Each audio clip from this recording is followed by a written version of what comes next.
Ahead and share my screen. Oh, I need to send the request to share. Okay, perfect. All right, how's everybody doing? Can you guys use the chat? Is the chat working?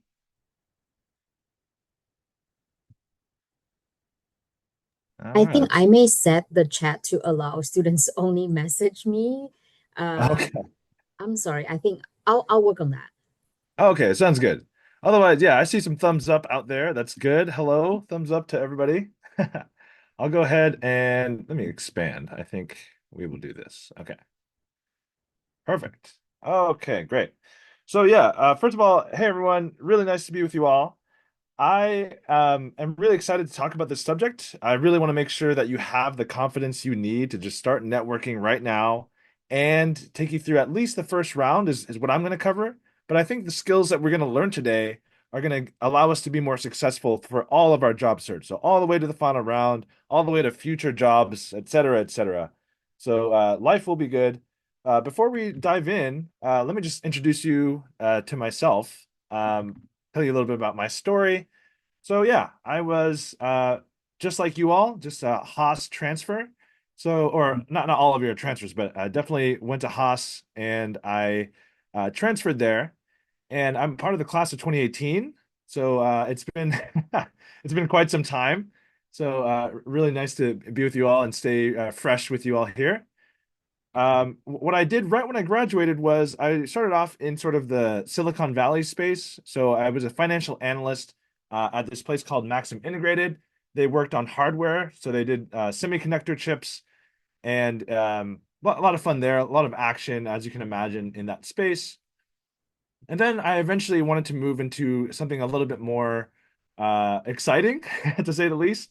What I didn't know, that the funny story about my time here at Kaiser was I signed my offer, they gave me an offer, life was good, in February of 2020. And if you can imagine what happened right around the corner was COVID. So everything kind of turned upside down for the whole healthcare industry. We all had to pick up some new skills along the way. We had to adapt to this crazy new world. So it was definitely an interesting time to be in healthcare during my time there at Kaiser. But I survived. Life is all okay now. And I got some good skills along the way, which I took over to Uber, where I'm now a data analyst. So you'll notice I made a transition from finance into more of the data world. That's something that was more exciting for me. So if anybody has any questions about how to transfer in their sort of field or make a career pivot, or specifically about data, just let me know. I'm happy to speak more about that because that's something that I've experienced.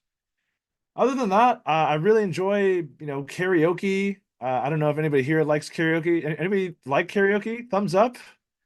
Maybe. Yeah, I know. Karen is saying yes. Oh, cool. Yeah, May is also there. Cool. Cool. We'll go out and after this we'll find some time at karaoke. But I also play chess, and for fun, once a year or so, we go on some road trips as a family. I got my wife and two kids, and we'll do all sorts of fun stuff traveling. And by the way, I do teach these workshops to all sorts of different groups. So I've taught to different colleges, different companies. So if you have something in mind for your club as you join more clubs on campus, or if you're part of a club already, let me know. I'd love to come talk to you about what I can do for you guys. And finally, one thing I just always mention this, although I'm not very active anymore. At one point in time, I was very active in streaming on TikTok and Twitch. Who knows? I may do that again, but if you do feel the need to just support me in this early journey of getting content created, feel free. My link is down there. And by the way, I do want to take this time to quickly point out this bottom bar here, this link tree. This is where you'll find today's deck. So at some point, maybe when we have a break or right before we do an activity or something, that's when a good time is to just go ahead and go to this link. I'll show you how to do it later when there's a good time. But go ahead and just mentally note that this link is going to be on the bottom of each slide. So if you want to save this deck, you can start exploring how to do that. But wait just a moment until we have a nice time to do that. For now, you can just stay engaged with your screen and sit back, relax, and enjoy the lecture, I guess. Okay, so let's continue. So let's go over what we're going to learn today, or at least how I think we should divide our time. We have about 45 minutes left, so we have a very ambitious agenda. So I'll try to adjust accordingly based on how we're feeling. But basically, we're going to start with an introduction to business communication. Then we'll go into sort of how to leverage LinkedIn for networking and how to be successful during that process. And then we're going to talk about coffee chats. How can we leverage that and be successful in these coffee chats to hopefully unlock some hidden opportunities out there? And finally, no matter how we get this first round interview, I want to give you some basics that, again, will take you from the essential basic interview to even more final round interviews where you can sort of use all these skills, all these communication skills that we're going to learn today, anywhere you go in your job search. So there's our agenda for today, and I hope it's going to be a fun one. So let's check it out. So when I think about business communication, I'm thinking about communication in the context of the business world. So the thing I like to think about is if I'm communicating to sort of day to day with my friends, it's very low stakes. I don't really need to think too hard about how I'm communicating. But when we're sort of in this business context, what I want all of us to think about and remember is that there's a certain way and structure that we should communicate in order to be successful. Today, we're going to communicate a lot about soft skills and how to use those soft skills to land. We're talking about networking, we're talking about coffee chats and interviews. So I just want all of us to sort of align at the very, very beginning here to understand that we do need to sort of switch gears and have a structure every time we're in this sort of business context. All right. And I like to start off when I talk about business communication in talking about the modern attention span, because whatever it is, for better or worse, we are in the age of smartphones, of technology, and certainly our attention span is different than what it was thousands of years ago. And typically, what I'd like to actually let me ask Karen real quick: are we able to sort of have students come off mute? Is that possible? Yes, yes. Oh, good. Okay, that's perfect. So because we don't have chat and because we don't have too much of a crowd, I think we can kind of leverage our unmute feature here. So can anybody just offer a guess? How long do you think that modern attention span is these days? Anybody want to venture a guess? What do your instincts say?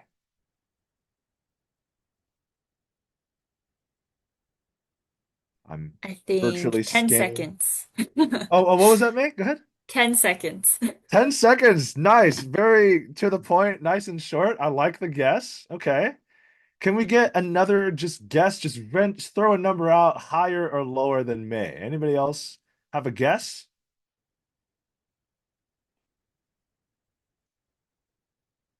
3 seconds.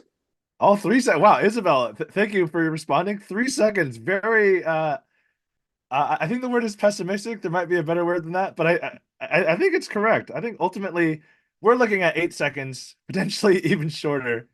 And just so everyone understands, that kind of puts us right in line with a goldfish, which I think is perfectly appropriate. I mean, let's think about it, right?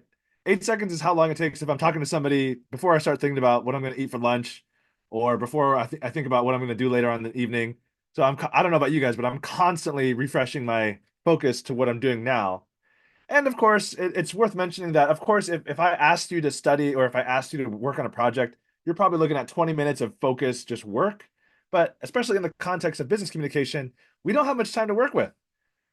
Um, so what does that mean for us? All of the communication today should be quick and effective. And what I hope to do today is give you sort of a structure and a way of thinking to give you that confidence to be quick and effective. All right. Thank you so much for coming off mute. I know that was kind of the first test. That's good that you all passed the test here. That's perfect. Okay. The one thing I want to note is that communication requires effort. And there's this great American author. I'm not going to sit here and wait for you guys to guess who this is. This is Mark Twain, sort of in the 19th century, in the 1800s. So he's sitting there writing letters, like not emails or texts. He's writing actual letters to his friends. And one of the letters he said to his friends, a very famous one, went like this. At the very beginning, he said, "Hey, sorry I was so busy. If I had more time, I would have written a shorter letter." And if you don't know what a letter is, it's kind of like an email, okay? But the idea that communication requires effort goes back even to before we talk about smartphones. We are talking about this idea, even Mark Twain, someone who's brilliant, who spends all his time thinking about writing, still has acknowledged that more time would mean less length. You would think that more time would mean more letter. Like, hey, if I had more time, I would have written a longer letter. It's actually the opposite. If I had more time, I would have more time to sort of summarize my thinking, to be more concise with my words. So that's where this idea comes from. And even until today, we need to think about how to put in more effort to get less length. And we talked about being quick and efficient. Well, when we put in more effort to be sort of less lengthy in our communication, we become more effective and we become more efficient with our communication. So keep that in mind. We're going to put in a lot more effort up front so that way we can come off as great communicators later on in our time. Okay, I'll just give you one example before we talk about our next agenda here. But I'll just give you an example. This is specifically having to do with a specific situation in my life. A long time ago, when we first moved into our apartment complex, we had this huge problem. This problem was people were parking in our assigned parking spot. If you can imagine this big parking lot, and it's this apartment place, and everybody has their assigned spot. So ideally, you want to come home and park where you are, but people keep parking in our spot, and it got really annoying. And it was really interesting to us because we had this sign right above our place, or the sign goes something like this: private property, violators will be towed. This parking is for this address only, and here's the section that you're violating, and here's who to call if you get towed. We thought this was pretty informative. Like, hey, it's pretty clear to us that you shouldn't park in our spot. So we decided to do an experiment. We put up a sign of our own. And if you just go to Home Depot, you can grab a sign that looks something like this. Um, and we noticed a big difference. And if you could just mentally note, which one do you think was more effective at preventing parking issues? It was the one on the right. It got really to the point. We thought a lot about how to solve this issue. We put some preparation in, and this is the most effective two words that we could have used in this situation, right? So what I want all of us to think about is a lot of times less is more. Being concise leads to a more clear delivery of whatever we're going to deliver, whether we're talking about talking with interviewers, whether we're talking with people in a coffee chat. Let's be concise right away, or at least let's put in some thought into what we're communicating about. Okay, let's go ahead and talk about LinkedIn. So I want to go ahead and ask this question. I'm going to quickly assume that everybody has a LinkedIn. That's my assumption. But my question, whether you have one or not, is why do we even have LinkedIn? I'm going to let you guys kind of think about that question, take yourselves off mute. But why should we use LinkedIn at all? Anybody have any thoughts?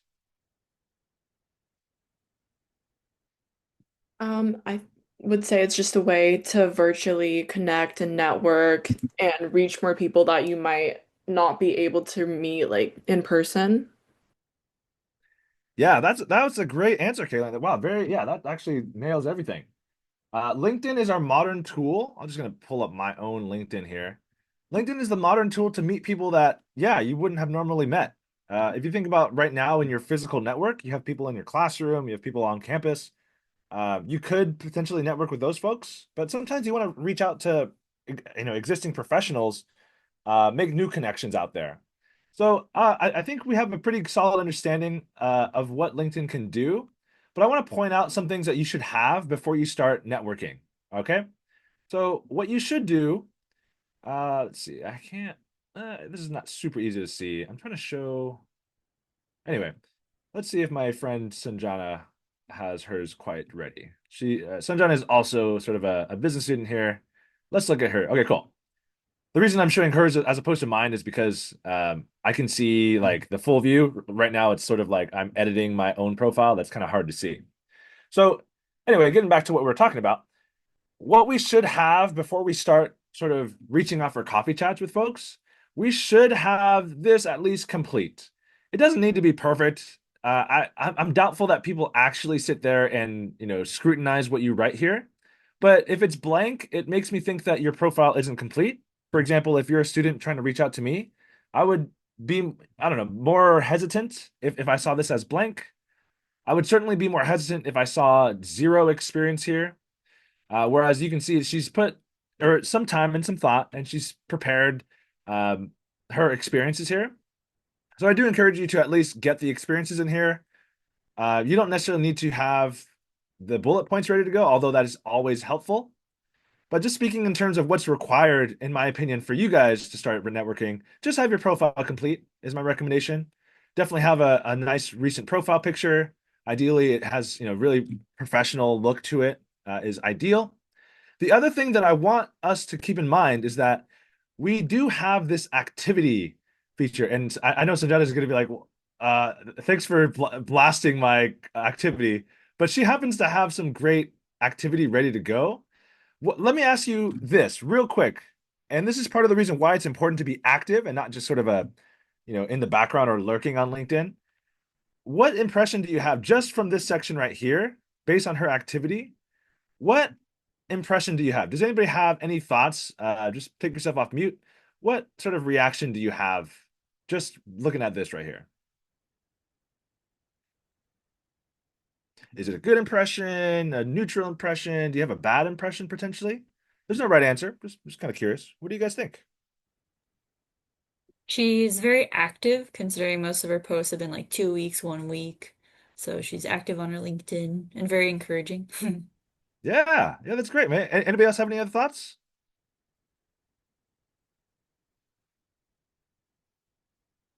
Yeah, maybe we can see posts, reactions, anything. Yeah, I think May is a great start. Well, just for the sake of time, we'll take May's great comment, which is true. Your activity is also visible on your profile. So first of all, keep that in mind. If you're exposed to some sort of crazy opinions and you are writing crazy opinions out there, just keep in mind that it's visible. It's not off in some hidden place. So yes, ideally, if we're interacting with stuff, we want to be positive and we want to be encouraging, which I get the impression from Sanjana here. Obviously, she spends a lot of time looking at her friends' posts and or her connections, at least supporting them. So it's really nice to see some positive energy there. It's not required to be positive, but it's nice to see some recent activity, to May's point. The other thing to keep in mind is that as you post more stuff, let's see if I can get mine. Ideally, I'd show mine. But yeah, I don't know. Here, this is probably a little bit more effort than what is necessary at this point, but you can certainly show off some things like, I don't know, I've done workshops in the past, I've written an article or a post. All that stuff will become sort of in my profile. So if people were to scroll away here, they'd see some stuff that I've done or some stuff that I'm interested in.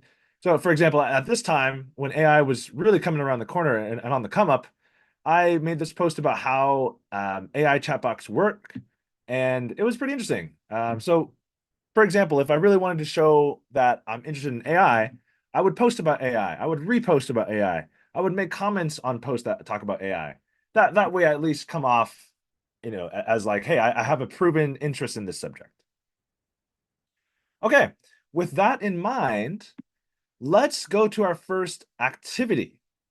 So what I want to talk about is how do we, well, actually, first of all, let me get us ready for that activity. I want all of us to understand that we can take advantage of this sort of search feature. So what I like to do is, let's just say that I'm looking for people at, let's pick a company like Google. Google is always a huge just opportunity to look at. So I'm just going to first look for Google. And if I look for people, and let's be more specific. Let's see. So the current company is Google, and then I'm going to go to this all filters here, and I can start to look at keywords. This is probably the most important thing to look at is keywords. So you could potentially go into here and say like, hey, yeah, they work at Google. Or sorry, current company is Google. Maybe they worked at a prior company, but definitely you should start thinking about people that have a high degree of overlap with your background. So certainly folks from Berkeley, um, you can kind of keep things going here. I don't think you need to limit yourself by checking some of these. These are probably the most important ones.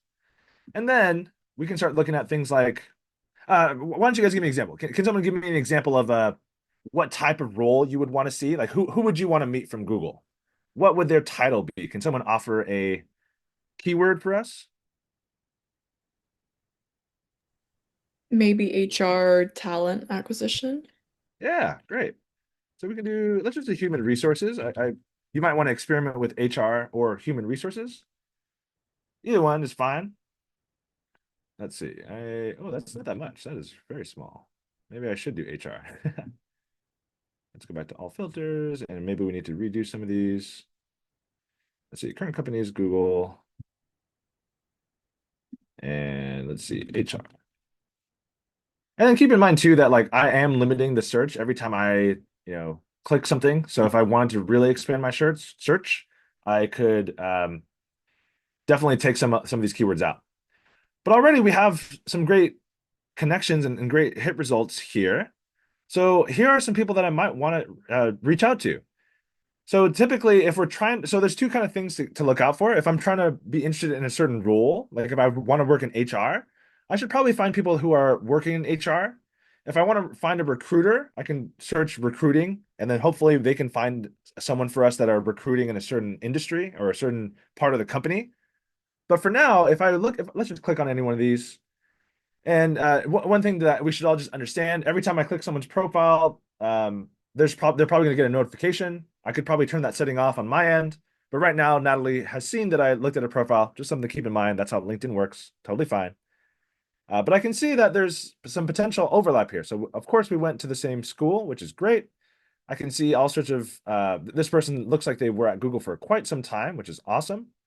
I can see that potentially they like music. So if I am interested in music, that would be a great thing to talk about later. But let's talk about what do I do once I find some people. And by the way, there's never going to be just one person that you should reach out to. It should probably be 10 people to get one actual conversation. So what am I going to do? Well, first of all, I'm not just going to hit connect blindly and say, yes, I'm going to send this connection without a note. Hopefully they respond. And if they accept my connection request, then I'll just go from there. That's never what you want to do. Because I don't know Natalie at all, what I want to do is add a note. And here is where you get 200 characters to really go into detail about how you want to motivate Natalie to respond. And typically when I am reaching out to folks, or when I would say something like this. I'm not actually going to send this, but this is what you might consider saying. Like, hi, Natalie, I'm a current student at Berkeley. This is always, think about it like a tearjerker. Oh man, I'm a current student at Berkeley and I'm just so new to the game and I don't know where to start, right? Something along those lines. And came across your profile while researching, and then here's where you can be a little more specific. You can say researching roles, researching HR roles, or you can say researching roles at Google. The more specific you are, the better. Ideally, I would say the most specific, which is both the role and the company. So I'm researching HR roles at your company, which is Google. That's sort of a nice soft way to introduce yourself. And then I would come in here and say, you can kind of give more context. Like right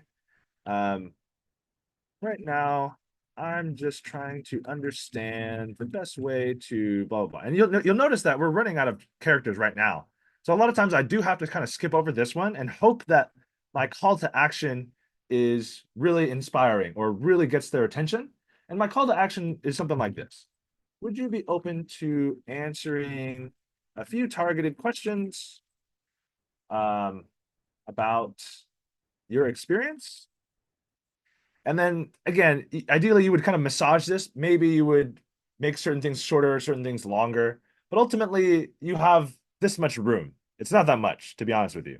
But your ask, I want to focus on here, as you're going to kind of collecting ways to sort of reach out to folks, have a nice ask. I don't want you to think about being really direct here. Like the most direct you could be is, are you hiring? That is way too direct. The next level of directness, which may or may not be successful, is I'm wondering if you know someone who is hiring, something along those lines. That is a little bit more direct. But what I personally prefer to do is I like to start with just asking questions. So that's why I say I'm writing to see if you can ask question or answer some questions. If you can answer, so like you can see that I'm being a little less direct, but what I'm trying to do is get Natalie to accept my request. And then once I sort of have room to sort of set up a message, that's when I can sort of get the conversation set up, get on that Zoom call, and then hopefully have a little bit more of a direct ask after I've built a lot more rapport with Natalie. So I encourage you guys to be a little bit more thoughtful about how you have your ask, and then be a little bit more direct, or at least be a little bit more thoughtful, build the rapport, and then have a little bit more of a direct ask at that point. I'm going to pause real quick right here, actually, and see if anybody has any questions about specifically sending a note or searching for folks, sending a note, anything along those lines. I'll give people a moment here to ask any question that you might have at this point.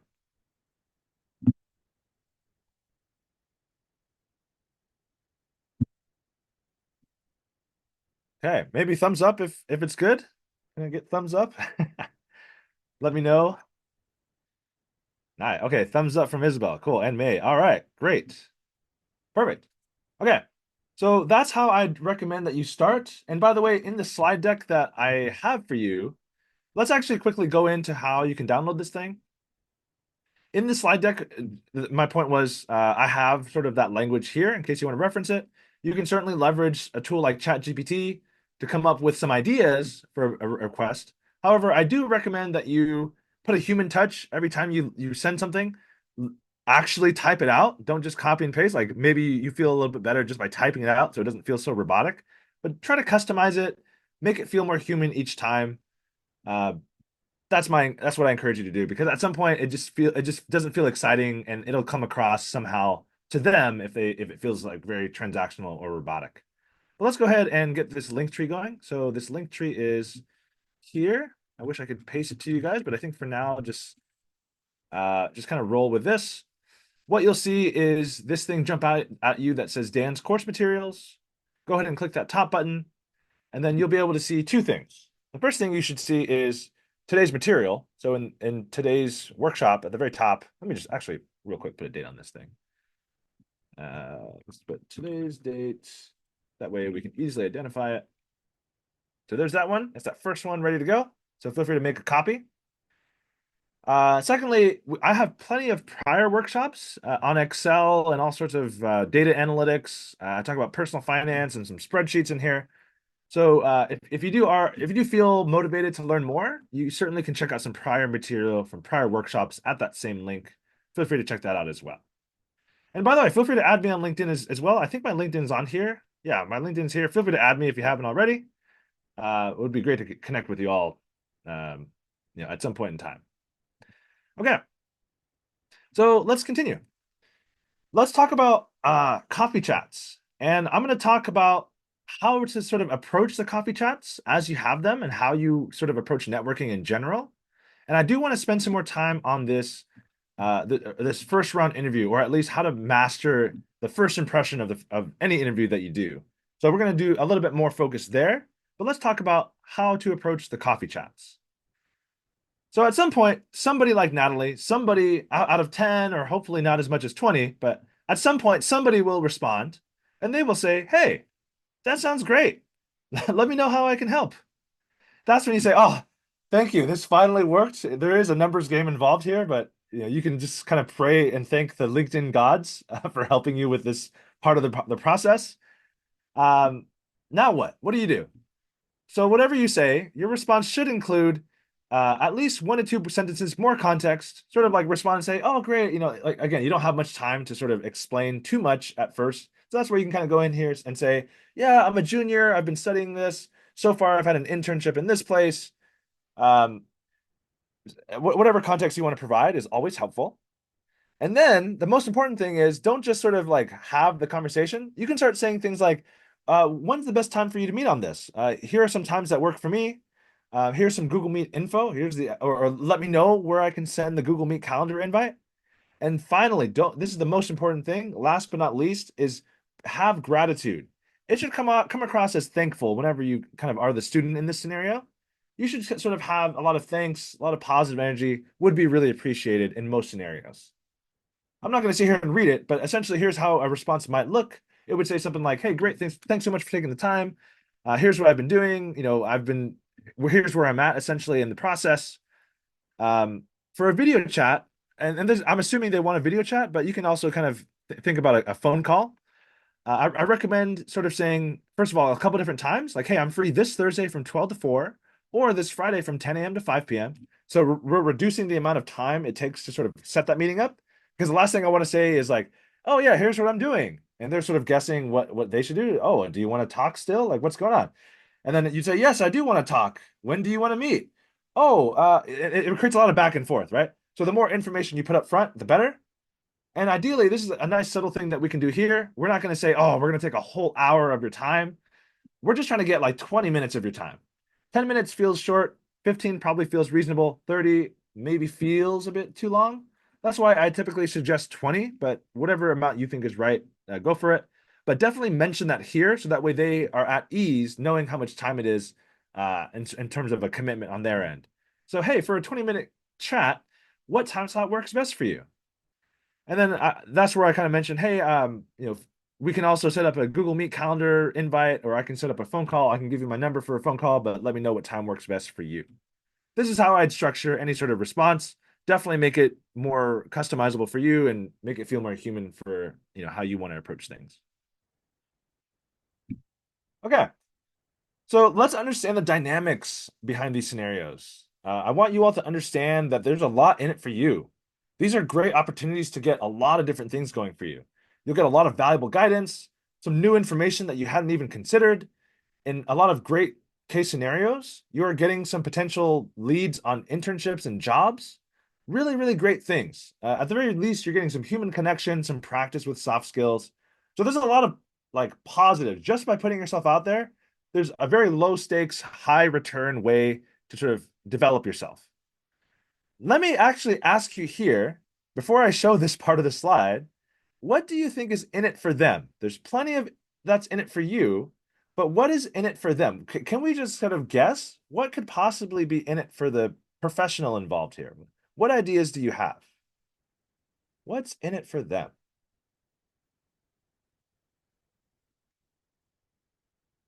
Any ideas? This is a little bit of a tough one.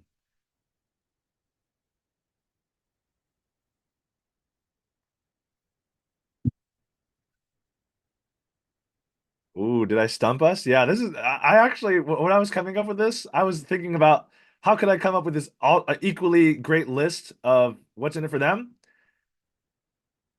Ultimately, a lot of people I talk to who take student, calls and are doing this thing, and what I think about too when I take your calls, I like to think that I'm giving back to the next generation. That's one thing. That's probably the most obvious one. Some other things that help you know your worth in these scenarios is that, first of all, it keeps them a little bit more connected to what's happening. So if I take a student's call, I'll say, oh, great. I can kind of, first of all, ask what's happening at Berkeley, what's happening in student world, what direction, like I can actually ask you questions. So like you'll have your turn to ask me questions, but I'll ask you probably questions like, oh, what's going on with AI on campus? Are students actually using it? Are professors, doing whatever? So I'll be able to ask you questions. That's valuable to me. Another thing that's valuable to me is if I actually am hiring, if I know somebody that's hiring, it's actually a win for me. If I can get you connected with them, or if I can get you on my team and I really, really like you, that's great. That's actually a win for me. That's not just a win for you, that's a win for me. I think the final thing that's helpful is just in general, it is nice just to meet new people. Sometimes we, as professionals, don't get to do this too much. So if I have time, I like to do it just because it just feels like nice to have. I enjoy it personally, so feel free to have coffee chats with me if you're curious. But in general, these professionals are doing you a favor. You can see that there is some sort of imbalance. There's a lot more students who need help than professionals who have help to give. So stay respectful and grateful during your conversations. Smile often, have positive energy is generally a good approach. Don't be too direct are generally good approaches. So definitely keep all that in mind. What I want all of us to understand, though, is two approaches to networking, which may or may not describe you, but certainly describe the two different approaches to this thing. So pay attention to this part. This part is really important. You'll notice yourself gravitate to one of these two birds here. And these two wonderful birds, we have either a turkey or a peacock. These two birds are wonderful. They're out there in the wild. They are big. They are valuable. They can fend for themselves. They can fly, I think. I've seen a turkey fly, so that's not limiting. So highly valuable birds here. But there's two different approaches when I think of these turkeys. First, sorry, turkey and peacock, when I think of these birds. So the first one I want to think about is the turkey. I actually have, this is very random, but there's a flock of turkeys, like 5 turkeys that are in my neighborhood every single morning. And they're just kind of walking around, and the whole neighborhood is just kind of like in awe because they're just kind of walking around. They're just kind of curious. They're just sort of cautiously walking around as a group. And for some reason, they just give off this vibe that they're having fun and that they're happy. I can't describe it, but these turkeys are having fun and they're curious. and it's just fun to just like watch them. Whereas the peacock, I haven't seen one in the wild, but from what I've seen, when I think about like National Geographic or something or Discovery Channel, first impression is, oh man, they're glorious. Like, look at these feathers. They're very impressive. I get the sense that they're confident, just sort of walking around, especially how loud they are. If you've ever heard a peacock sort of have their call, it's very distinct. It's very noticeable from a distance. And overall, you kind of have the impression of, wow, this bird is impressive. Again, there's multiple approaches to either one here, but what I want to suggest to you is both of them have a certain energy. If you can think about your own energy as a student, you might think about yourself as someone who's more authentic, who's genuinely curious, has a lot of questions that they want to ask. That would be sort of more on the left side here, as the turkey. If you see yourself as like someone who's already really impressive, already has accolades, already has all this stuff as a student, great. You'll also fit in as a peacock here. So just know that the difference is the turkey type of approach is a little bit more cautious, more authentic, and is looking for more of a human connection as they ask their questions with the professional. That is highly effective if you can pull that off as a genuine person. And the peacock has also found success where it's a little bit more direct, a little bit more, I don't want to say transactional, but the peacock here brings in a lot more confidence up front and sort of expects a little bit more respect in terms of how they are handling the conversation. So just know that both work. I think the one thing that I want to highlight is that you'll find the most success when you match the energy of the person you're talking to. So if personally, I'm more of a turkey, turkey type of networker. So if I'm talking to, if I'm a student, for example, if I'm a turkey networking student, I should know how to adapt to whoever I'm talking to. So if I'm talking to turkey professionals, great, we're gonna have a lot of time because it's gonna come across as natural. I know what's gonna happen and things are gonna flow really great. If I'm talking to sort of more of a peacock type person, I know that I should probably meet them halfway. I should probably turn up the peacock inside of me to sort of highlight my strengths a little bit more, be a little bit more direct, that sort of thing. In general, you might find a blend of both works. Maybe you lean slightly more towards turkey, slightly more towards peacock. But in general, I recommend that you find some sort of way to balance both approaches, both different perspectives of yourself, so that way you can match the energy of whoever you're talking to. Okay, some tips for success. I recommend every student have 2 to 5 conversations per week. Stay curious. You're coming in kind of not knowing much, so it's kind of expected that you have some thoughtful questions prepared beforehand. And one tip I have is, in order to build rapport, especially, ask about them first. Hey, what was it like going from Berkeley to your role? Or just even more general, what was your path to this company? If I'm talking to Natalie, what was your path to Google, like before Google? That way I can kind of ask them, and what they do is it makes them reflect back, and if there's some great memories along the way, they'll instantly be put in a good mood, which is a nice place to be.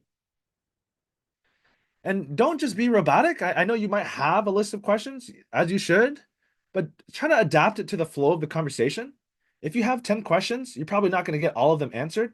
Try to pick up on something that's interesting to the person you're talking to. Adapt to what is interesting to them.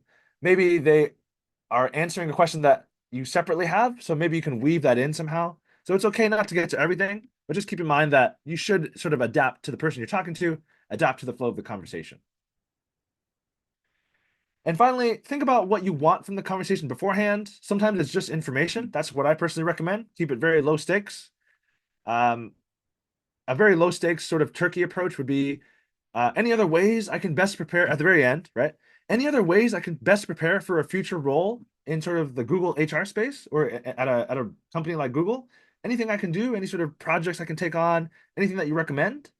This is a great way to sort of like get some great insight from them as they think. And in some situations, they may interpret this as, oh yeah, I know somebody that can help you. And that's where you can sort of think about a little bit more direct, because ultimately you want to sort of find somebody that can help you. You might ask them, hey, who's the best person I can speak with if I'm exploring roles at Google? Maybe they know somebody, maybe they don't. That's where you can sort of see where this is getting a little bit more direct. If they can't help you, that's fine. That's where you continue with your coffee chats. But no matter what, even if they can't help you right now, at least you get some information from them. And finally, I think the most direct way you can be here is, do you know of anyone who might be hiring for these types of roles? At the very least, if they are the ones that can help you, they will. Or if they know somebody, they will definitely have somebody in mind. But certainly you're asking something very specific, and not a lot of people will have this, but when this does happen, when this does come into fruition, it's a great thing. Okay. Any questions about networking before we talk about interviewing? Any questions about sort of networking in general, how to set up a coffee chat, how to flow a conversation in a coffee chat? Any questions at all at this point?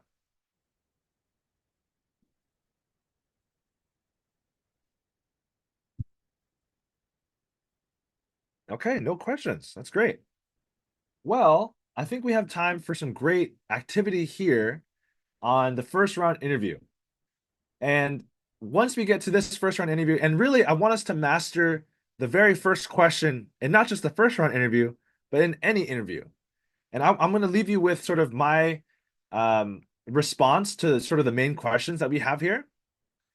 Real quick, I just while we're on the topic of being in a job, actual high stakes situation, here is some information on how your resume is actually read. There's some eye tracking on sort of how the eye will scan right before your interview. If you got selected for an interview, this is probably how they selected it.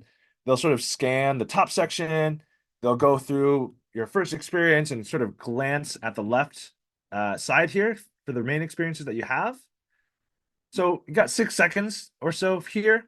So if you want more information about this, there's some research that I have linked here. You can check it out. And I certainly have some recommendations here about action verbs. So check this out later at some point. But you certainly want to think about this as you head into your interview, because guess what? They're going to see your resume. You should probably have your resume thought out and know what you're talking about on your resume before you go into it. So here's some general tips that I have from other slides ready to go for you here if you want to check it out.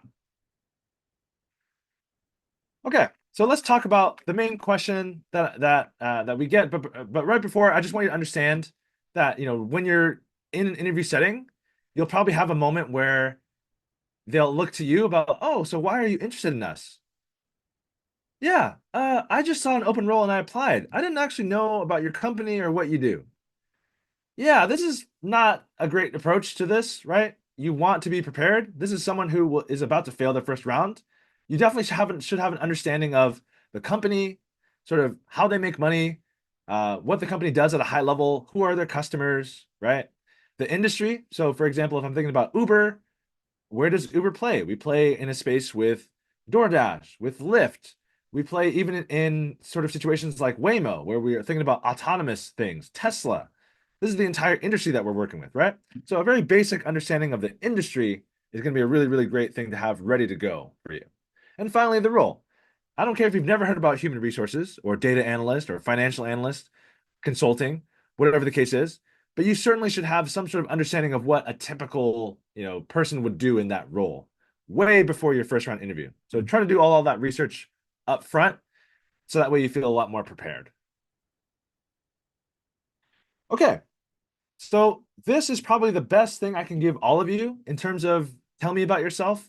The reason why I feel so great about this is because when I was coaching some students before who were not having great success with their job search, I recommended this approach to several people.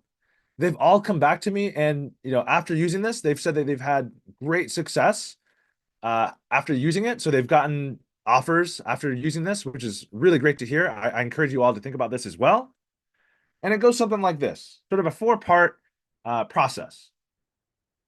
So when someone asks you, tell me about yourself, I want you to think about a perfectly crafted 1-sentence mic drop summary of yourself. So literally, you have your sentence, and it's so good, you can just drop your mic right after that. I'm probably going to be hired right after this. I'll give you an example later, but just to preview, what you're doing here is just sort of introducing yourself in one sort of mini elevator pitch, ready to go. I'll give you some examples in a moment. So start off with a mic drop, 1-sentence summary of yourself.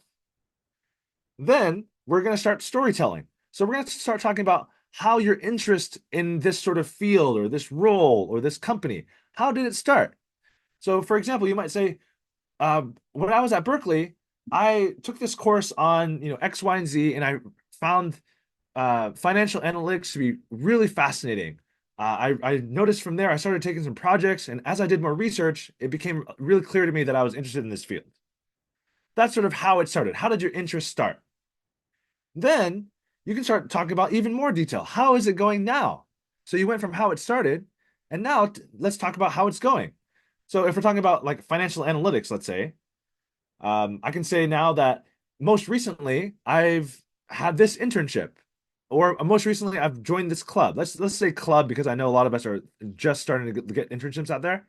So if I'm saying how it's going, I could say most recently I've joined this club where we worked with clients on their financial analytics, and we've came across this summary. One of my main projects was this, and you can talk about maybe 2 or 3 sentences here. So that's how it's going. And here's the most important part about this story. So far, it's going great, right? We have a mic drop 1 sentence summary. It started off really well. We've talked about our origin story, how it started, and then now we've talked about how it's going with our most recent experience.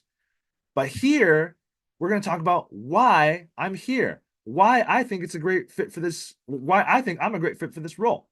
So you would say, that's why I'm so excited about this opportunity. When I came across, I saw a huge overlap between what's required in the role and what experiences I have, right? So when we think about the cohesiveness of the story, it's like really well thought out, right? We have how it started. You're sort of talking about your own story, and it goes all the way through to why I'm here. Why am I here today, here with you now? Because I believe that there's a great fit between myself and this company. So I'll give you an example right here. And I think that's sort of where we're going to end in terms of the slides. I'll read this slide out just so you can get a sense of how it should sound. And I encourage you all to find your own flow with this sort of framework. But after this, let's talk about some questions that you may have and maybe even, do something else as well. But after this, let's take some questions, okay? So get any other questions you have ready to go. But here is the full example that I'll just teach to you all here. In this case, it has to do with sort of financial data. So if somebody asks me, hey, Daniel, tell me about yourself. Walk me through your resume, whatever the case may be, I'll still launch into this. I'd say, absolutely. I'm a team-oriented leader who uses data storytelling and project management skills to inspire and affect change. I've always loved using data and spreadsheets to communicate a story. I actually started off my career in the financial realm where I had various internships that focus on cost savings, improving ROI, looking at marketing investments. From there, I shifted into the healthcare space where I use data analytics skills to improve patient healthcare outcomes. Now I work at Uber, where I use all sorts of tools like Tableau to automate workflows and visualize cost savings opportunities. Most recently, actually, I'm working in this project that has to do with this, where I'm using Tableau to pull in data from here and blah, blah, blah, blah, without going into too much detail. And that's what actually made me really excited when I saw this opportunity. I saw a large overlap in my own skill set and what I would be doing on a daily basis from what I saw in this role. I'm also really excited about helping a company like yours scale their mission of, if it's Google, scale their mission of bringing more information to the world. And boom, right then and there, I have a really cohesive story, and it's a nice flow for everybody that can understand. I got it done in 60 seconds, so it's like my nice little mini elevator pitch. And if you'll notice, I can say this kind of whenever I want. I can say this during a networking session if I need to. I can say this during a first round interview. I can say this during a final round interview. It's something that can be easily recycled. So if you use this format, it's going to be highly, highly valuable as you go on in your job search going forward. So with that, I'll just leave you with some quick tips, and then we'll go into some questions that you may have. Definitely research some other questions out there. Definitely look at different roles and industry-specific questions. Be engaged. I recommend that you smile, leave that good first impression. That shows that you're a great team player.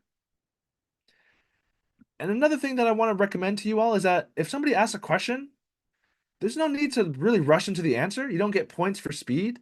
You get points for clarity.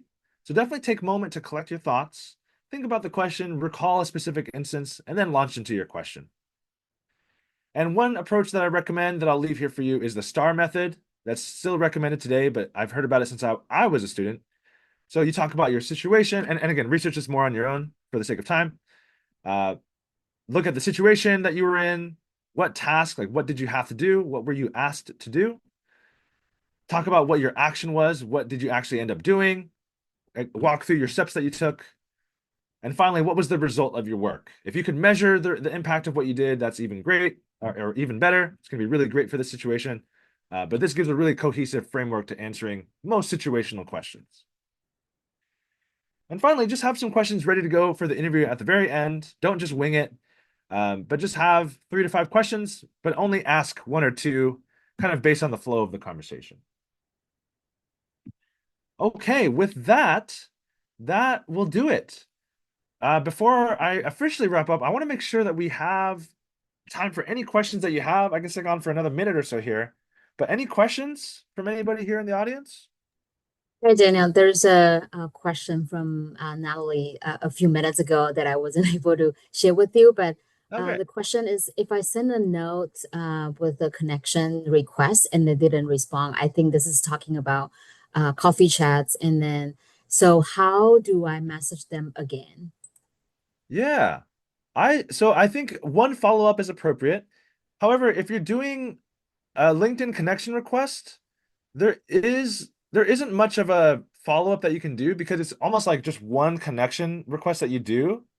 So you could potentially withdraw that connection request and like try again. However, the follow-up that you can do is if you already are connected with somebody, so just ping them back up and say, let's just say a week has passed. You can say, oh, hey, again, let's assume that they accepted your connection request at some point and you asked them a question and then they left you on red. That's when you can follow up a week later and say, oh, hey, Daniel, just checking in on this. No pressure if you're really busy right now, but let me know if you have a moment to chat. That would be a really soft, easy way to follow up because not everybody's going to respond, but that's why it's kind of a numbers game. You do want to make sure that you have multiple conversations going with multiple people, but just know that on LinkedIn, you have one real shot at connection request. But once you do make that, make more of a message, or if they already accepted your message request, then you can kind of follow up as much as you can, ideally just once. Oh, Natalie, your hand's raised. Cool. Yeah, feel free to chime in more. Yeah, well, thank you for that. And I have another question. What if I don't have any experience in what I'm interested in? How would I give my pitch? Yeah, that's such a great question. First of all, I want to just highlight that at some point, not everybody's gonna have. Let me just go to my profile. You're never gonna fully be ready for any role that you do. So I'll give you an example back from my own experience. At some point in time, if you can imagine, way back, the first experience I have it on here, was as like working in a restaurant, basically. So what you can say, first of all, you could say something like, so far I have experience in retail, like for example, you can kind of brush up what you'd say if I'm talking about a restaurant. You can say, I have experience in sort of the retail sector. It's still an industry, whether it's like an entry level position or not. I have experience in the retail sector, but I'm really looking for more exposure here. That's one approach. The other approach is you don't have to really explain too much about that or what you've done. You can just say, hey, I'm brand new to the space and I know that I'm really interested. I'm really looking for, advice on how someone like me might break in. So just think about how you can frame it. It doesn't have to be that like because you don't have experience, you're locked out. See that as an opportunity. Like I'm even fresher than normal, so I'm even more ready and excited for this type of thing. That's how I would recommend either framing it or thinking about it as you go on in your job search. Does that help, Natalie? Yes, thank you so much. And just I wanted to know if you could accept the access to the linked tree for the course Oh material. yeah. Oh, is it not? Oh, I'm sorry. No Um, worries. Thank you. yeah. Okay. If I don't, okay, I'll try to figure out how that is broken. But if that doesn't work, just email me. Perhaps Karen, you can share my like contact info in LinkedIn. If I don't do it, Natalie, just hopefully you can remember just to message me if I don't get it fixed. But that'll be the way to help me or help you. Okay, thank you so much. You're welcome. Any other questions, Isabel or Caitlin? I know it's a pretty small, pretty intimate group here today. No questions for me. I don't have any more, but thank you so much. Oh, thank you. Oh, thanks so much for joining, guys, and sticking around the whole time. That was wonderful. If you do have any more questions, let me know. And by the way, I know Karen is setting up some great networking sessions. So this fall, if you have a connection, or sorry, if you have an opportunity to connect with even like seniors, other students, that's a great way to get started. So I'm sure Karen has some things cooking up. So just don't be afraid to ask me more questions, ask Karen questions, but just get out there. You guys can do it.